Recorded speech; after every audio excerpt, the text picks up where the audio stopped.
Nasamsam ng pulisya ang mahigit 2.4 milyong pisong halaga ng hinihinalang shabu at naaresto ang tatlong high-value individual sa isang buy-bust operation sa Barangay Baldoza, La Paz, Iloilo City noong ika-20 ng Enero bilang bahagi ng pinaigting na anti-drug operations bago ang Dinagyang Festival.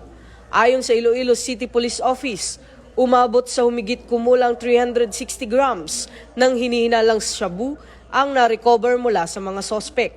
Nagbabala naman si Police Colonel Wilbert Parilla, OIC ng ICPO, sa mga drug personality laban sa pagsasamantala sa Dinagyang Festival at iginiit na paiigtingin ang intelligence-driven operations, surveillance at police visibility upang matiyak ang kaligtasan ng publiko.